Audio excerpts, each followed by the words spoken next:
Welcome into 5 Wide Fantasy. Today's video, waiver wire targets for week 8 of the fantasy football season. We'll go through with 10 players you can add. I've got a couple players at every position this week.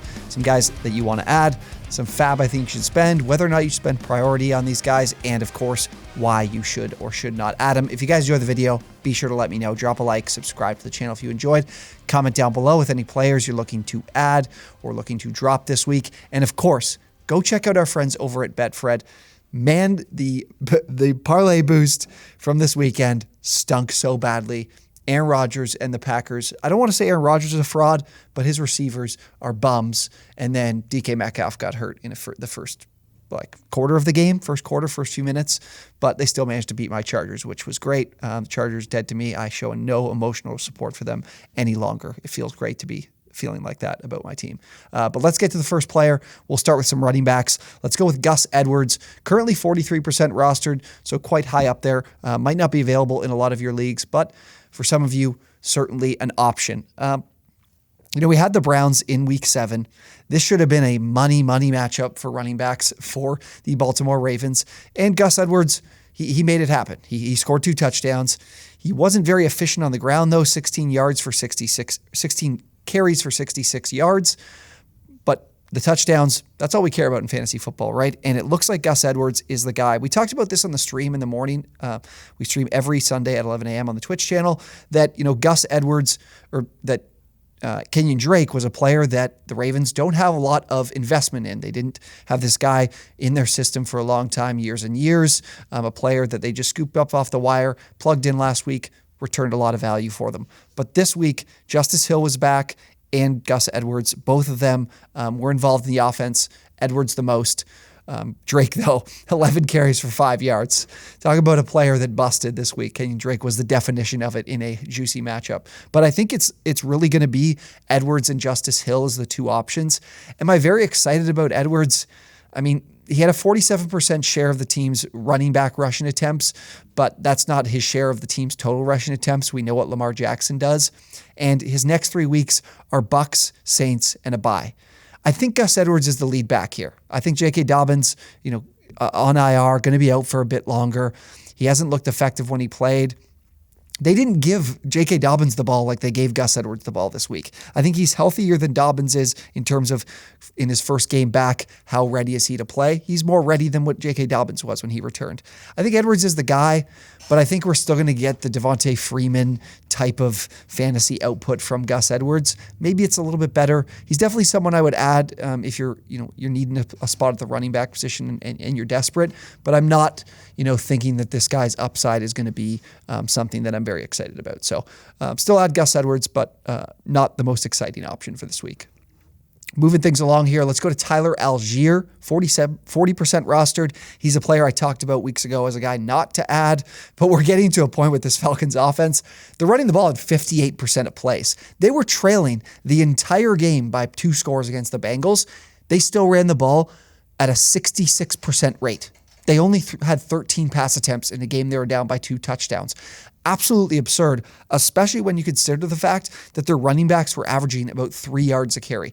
Tyler Algier wasn't even very good. He had 16 rushing attempts for 50 yards, another guy that found the end zone. But the thing here to pay attention to is surpassing Caleb Huntley and earning more of that lead back role. Huntley just 6 carries for 22 yards last week. This is a player that now seems to have the lead role in the offense. But again, the Cordero Patterson return is coming at some point here. But the matchups the next 3 weeks are nice, especially for this style of play and scheme that Arthur Smith is deploying right now, reminding us of the Titans under Derrick Henry. They go Carolina, Chargers, Carolina. 3 teams that not only will they'll be able to run the ball all over the Chargers. I know that for free. But Carolina will be a competitive game script, the game they can win, the game they for sure I think will win at least one of those games. So those are competitive game scripts where they can run the ball. But again, both teams, both outside the top 25 in fantasy points allowed to the position, 2 running backs. So I think Tyler Algier is a solid add this week if he's still available. This is what we needed to see to actually be able to add him, is that role inside the 5 and in the red zone as the lead back. All right, 2 more running backs. Let's keep things moving here. Let's get quicker with these options. Chuba Hubbard, 36% rostered. I'm not touching on Deontay Foreman. Foreman is a little bit higher. I think he was the guy that everyone ran to the wire to add once the CMC trade was made. But pretty close split between these two. I'm not very excited about either one, but again, this is for you guys that are a little bit desperate at the position, went 0 RB strategy. You need someone that you can potentially plug in and play. And the matchups aren't too bad for Hubbard. We mentioned what it is for Atlanta. They go Atlanta twice, and then they have Cincinnati. Those run defenses aren't great, or at least a good competitive game script against Atlanta for them to be able to run the ball. But Foreman and Hubbard, great. Foreman had the advantage in rushing attempts, 15-9, so he's got the advantages there. But both went for over 7 yards a carry. Very impressive to be able to do that against the Bucs defense. The Bucs run defense is I'm starting to change my opinion on how elite they are. Nobody was willing to run on them. The Panthers did it with a lot of success. Hubbard found the end zone. Hubbard ran more routes. One more route, 11-10. Nothing really to talk about there. Led the 2 in targets, 3-2. Not a big advantage. Foreman overall, 4 more offensive snaps. So in games where this team is trailing, these guys are going to be unplayable if they're splitting like this. But in games where they could be competitive, hence Atlanta next week, they are guys that you could start as back-end RB3s. So Hubbard available in a good chunk of leagues. I would add him if you need to, but not someone I'm spending priority to add. I want to make sure I make that clear. Last one here, another player that I'm looking to add without spending priority is Kyren Williams. Cam Akers' time in LA is over. Crazy to think a guy like him could be frustrated with his utilization or whatever it might be, because they were using him to a degree that was hurting their own team, and somehow Akers is unhappy. Doesn't look like he'll be back in LA. Kyren Williams, though, could come off IR this week. He does get that 21-day window of whether or not he can return this season. He had a high ankle sprain, but I was doing some reading, and from The Athletic, one of their beat reporters for the Rams had a mailbag answering some questions, and somebody asked about the impending return of Kyren Williams and what is that look like for him if he's back. And he mentioned that McVay had a lot of praise for this guy in camp, was including him in work with the ones, really saw him having a role in this offense. And he mentioned that he thinks if Kyren Williams is back, we could see him have a significant role with the Rams. And that doesn't surprise me, because Williams doesn't have the explosiveness. That was the big thing against him in draft time, was he's just not a fast, explosive player. But he reminds me of Darrell Henderson. He's a capable pass catcher who, isn't really a ground and pound bruiser that can score touchdowns, but the Rams like to throw the ball in the red zone and inside the 20 anyways. I think he's a player that could take over for Henderson in the fact that he's also a pass catcher, and that I just think Henderson is a player who's obviously dealt with injuries in his career, but also just hasn't given them what they want. They definitely want to make a change here at running back. I know they do. So all he has to do is outplay Malcolm Brown when he comes back. I would stash him, just making sure that you do it for free. But Kyren Williams is an interesting option for you, available in 70% of leagues right now. All right, moving to the wide receiver position. This guy is worth mentioning again last week. It was my favorite ad. He's still only 29% rostered. You need to add Wan'Dale Robinson. Everything that I wanted Kadarius Toney to be looks to be what Wan'Dale Robinson is now that he's available on the field. Coming back from the knee injury last week, another good week. Missed the touchdown, but 6 receptions for 50 yards. His 7 targets led the team. He was getting fed the ball in the first quarter. Ridiculous amount. Fell off a little bit in the second half, but I really like Wan'Dale. His targets per run last week was 24.1%. Great number. He's just consistently getting looks, and we saw coming off of last week, just like I had mentioned, the route participation bumped up a significant amount. He was second in routes run, only behind Marcus Johnson, led the team in routes run. And the matchups for the Giants, this team could be 10-2. This team could be 10-2 in December and have a playoff spot clinched. Who would have thought that? But they have Seattle next week. Then they go on bye. They come off bye, Houston, Detroit.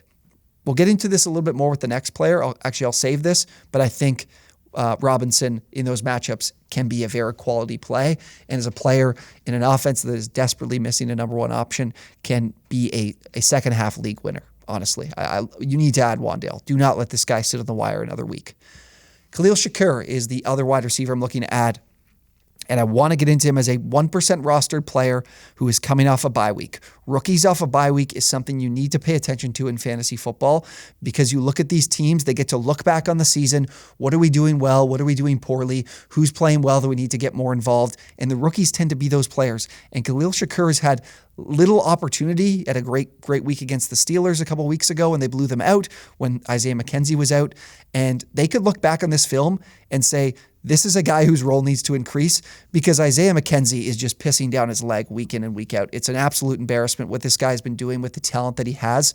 He has been making boneheaded mistakes, and we saw 2 weeks ago against the Chiefs that after the first half, when he had a wide open touchdown that he fell on his face for and a crucial drop on a third down, that his routes came down significantly. It was down to a 59% route rate, and that was with Jamison Crowder out. I think Khalil Shakir could be in for that slot role, and this team finally says, Isaiah McKenzie, you got all the speed in the world, but you can't catch the football. We don't need you in the starting role, because it's a valuable spot where you can really turn into an important fantasy player.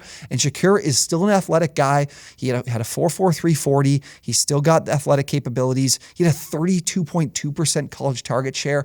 This is a player that could be another guy that could potentially be that sneaky, not league-winning a player like an Amon-Ra St. Brown, but he could get like significant target share here in this offense from that slot position. So I would go at him, a guy for free that no one's paying attention to if you have the roster spot available.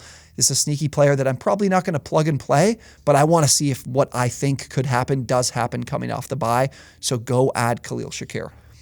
Next one up, another injured player, Treylon Burks. He's down to 18% right now. The Titans passing game looks terrible. They're missing that after the catch big play talent. Robert Woods and Nick Westbrook-Ikhine are not going to cut it for this team. I think if Treylon Burks can return from the IR in a few weeks, he's a player worth stashing in that IR spot if you have it. I wouldn't stash him on my bench if I don't have the IR spot, but if you have the IR spot, you need to put this guy in there, because he's a player that is very, very talented, and I think when he's back, deserves to earn a very high target share. And he's in a decent matchup come playoff time. He has the Jags in the last week of the regular season for fantasy, and then he goes Chargers and then Houston in the first 2 weeks of the playoffs. So he could be someone you add and feel really good about if you need him late in the season. So I would definitely just IR spot, make sure you fill it with Treylon Burks, if anything else. All right, quarterbacks. I got two for you, starting with Daniel Jones. Daniel Jones is only 40% rostered. He's the quarterback 9 on the season. He's putting up tremendous numbers. When you look at just from a fantasy perspective of looking at players that can give you some rushing floor, he's averaging 49 rushing yards a game. That's tremendous. That's exactly what we need for a player that, in most leagues probably went undrafted, but is now someone you probably just start week in and week out. I mentioned the schedule. They have a cupcake schedule. They go Seattle, bye, Houston, Detroit, and then they actually go Eagles and then the Commanders. So the Eagles matchup's tougher, but then the Commanders is another enticing matchup. So that's 4 out of the next 6 weeks that there's no way you would leave this guy on your bench. You would need to be starting him. He's averaging 8.3 rush attempts per game. It's not like he's just breaking a big run on a scramble. He's getting design looks. He's looking to run the ball, and he's completing over 66% of his passes. If we have Wan'Dale Robinson stepping up as well to be that better option for him in the passing game, without a doubt in my mind, this is a player that can't sit on the wire any longer. He's going to be a top 12 QB this year. It's plain and simple. I don't know how that really changes because their schedule is just so easy. The second quarterback, though, Davis Mills, definitely one more I'm looking to just stream for this week. He's got a great matchup. He's only 7% rostered, widely available. I played him last week and scooped him up because I had to make a change at one spot. I can't remember what exactly I had there, but he was the QB6 last week. The quarterbacks didn't perform all that well beyond Joe Burrow, but he had over 300 passing yards against the Raiders. He's got Tennessee in week 8. And the Titans are 30th in fantasy points allowed to quarterbacks, 29th in pass DVOA. And right now, Houston, you think about Dameon Pierce, you think about how important he is at the offense, how much he's being utilized. But the Texans are still throwing the ball on 61.5% of plays. And what I think I like even better about this matchup with Tennessee is Houston's actually been sneaky good in pass pro. They're top 12 in pressure rate allowed, top 10 in in pass blocking grade from PFF as well. So if he gets the protection here and gets the chance to kind of pick apart a really bad Titans secondary, you could see him be a top 6 QB again this week and give you 19, 20 fantasy points. So go add Davis Mills if you're in need of a spot. If you have Justin Herbert or Patrick Mahomes and you need a plug and play this week, this is the perfect guy that you don't have to spend any of your priority or fab on, really. It's a free ad. I don't think a lot of people will be paying attention to him. All right, tight end. One player at tight end to wrap up our 10 guys for this week. Greg Dulcich, 11% rostered. Very, very clear that this Denver team holds him in high regard. As soon as he was available to the week before last, they made Albert Okwuegbunam a healthy scratch. Didn't play him. He was a healthy inactive. And Dulcich, as soon as he's available, he's averaging 6 targets a game, 4 receptions per game those first 2 weeks. Really solid numbers. 3rd on the team in routes run in those games as well, ahead of KJ Hamler.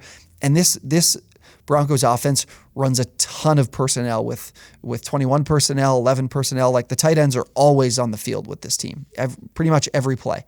They're definitely, if you look at the weeks before Dulcich arrived, we had like the Beck in there. We had obviously Albert O. There's two other guys I'm forgetting about, whether it's a Tomlinson or I'm not even sure. They're looking to use the tight end position a lot, and I think Dulcich is a player that could end up being, the rest of season a top 10 tight end just with the utilization. It looks like they really value him in this offense.